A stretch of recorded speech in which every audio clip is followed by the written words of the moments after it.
Hi, so welcome to this week's lecture on caring and otherness.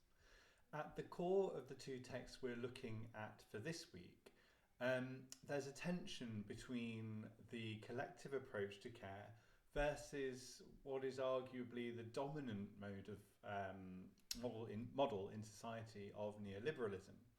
Now, neoliberalism assumes that the market is the best way for decisions to be made and that competition is the best way to produce sort of high quality goods and services. Now, many aspects of society are set up to prioritise this ideological model.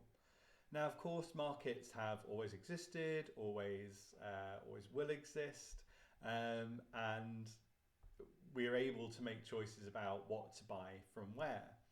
But the problem is when a marketized logic is applied to consumable things such as toys and books, it doesn't really have wide-ranging effects. So free markets can be perfectly banal ways to set up large parts of society and what we consume. And many would argue that to have the state or any sort of collective decision making over what books can be bought and sold would for many be a serious infringement of autonomy. Now, of course, there is some element of state control over what books can be sold through kind of censorship and things like that, but actually the state doesn't have a permitted list, it just has an impermissible list. So what we have to look at with neoliberalism, and it goes much further than this, and it argues that markets are the best way for deciding the distribution of, and at its most extreme, everything. In the neoliberal ideal, public control or oversight would be extremely limited for anything, and there would be little to be no statutory regulation. Everything would be left up to the hidden hand of the market. In reality, of course, neoliberalism has never really quite reached this zenith, although there were serious arguments for it. For example, there was arguments local councils should be abolished in the 1980s and everything just be provided by private companies, and that councils would meet maybe just once a year to award contracts. Obviously that hasn't happened, but it was a serious argument at one point. But what we have to think about is that the market simply doesn't care about public good, about ethics, about morality. It really only cares about whether something is profitable and whether it provides services that people want. Not necessarily whether it's services that people need, but maybe aren't profitable. So when placed within a market logic, the primary motivation is not social good. And so what is the primary motivation is financial metrics, basically.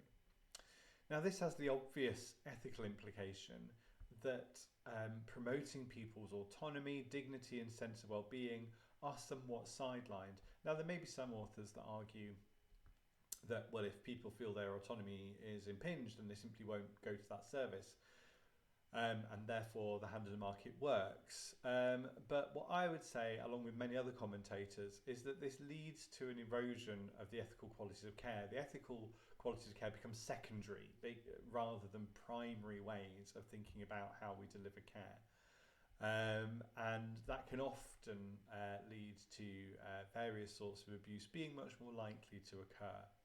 Now, this is not to say that abuse didn't happen before we had kind of a neoliberal market approach to providing health and social care. Of course it did. But it's still important for us to consider the ethics of the prevailing ideologies that health and care function under. And being aware of them, we may not be able to wholesale change them, but being aware of them can help us navigate them in a more ethical manner. And they also help us to direct the care that we give in a more ethical manner. So in the UK, neoliberalism has largely been applied to healthcare since about the 1980s. And despite Labour governments intervening in periods which would claim to be more socialist in orientation, the neoliberal reforms were never really removed from health and social care. So this week we'll be taking an in-depth look at what collectivist approaches, which would largely be the opposite to neoliberal, and what that would mean to healthcare and how it forces us to think about how we relate to one another. So we're starting with the Care Collective's Care Manifesto, and then we will be examining Ali Day's Care, Crisis and Coalition. The former of these texts approaches these ideas from a very abstract angle, whereas Ali Day's approach really is more rooted in ethnographic traditions and perspective. So we will be viewing Ali Day's film that is made reference to in her ethnography, and she'll be joining us for a discussion in the seminar.